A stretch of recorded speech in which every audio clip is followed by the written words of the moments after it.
Dans le cœur battant de l'Afrique imaginaire de Nombala, il existait un royaume où la parole valait plus que l'or, et où l'ombre d'un baobab pouvait abriter des destinées. On racontait que le roi y était puissant. On murmurait aussi qu'il était seul. Nombala prospérait, les récoltes étaient généreuses, les rivières fidèles. Pourtant, une inquiétude douce planait. Le roi n'avait pas choisi d'épouse. Les conseillers proposaient des alliances, les familles nobles offraient leurs filles, parées de perles et de promesses. Mais le roi cherchait autre chose. Un cœur qui sache écouter. Il savait que le pouvoir attire des masques.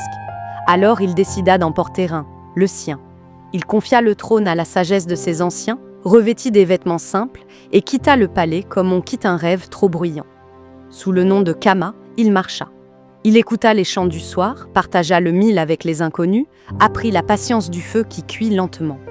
Il observait les regards, les gestes offerts sans attente. Partout, on lui présentait des beautés éclatantes. Elles parlaient d'honneur, de richesse, de prestige. Leurs paroles étaient latélisses, comme des calebasses vernies. Le roi écoutait, remerciait, puis reprenait la route.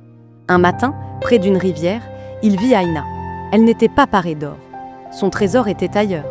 Elle partageait son pain, réparait les nattes, écoutait les silences.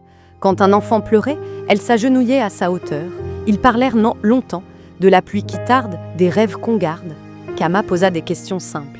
Aïna répondit avec vérité. Elle parlait comme on offre de l'eau fraîche. La saison se fit rude, Aïna donna le peu qu'elle avait. Elle consola avant de se servir. Kama la vit choisir les autres, encore et encore. Son secret pesa dans sa poitrine. Il comprit. La grandeur ne scintille pas toujours. Elle tient parfois dans une main tendue. Il sut que son royaume avait besoin d'un tel cœur. Aïna ne s'agenouilla pas. Elle sourit, humble. Elle ne demanda rien. Le roi la choisit, non pour ce qu'elle possédait, mais pour ce qu'elle donnait.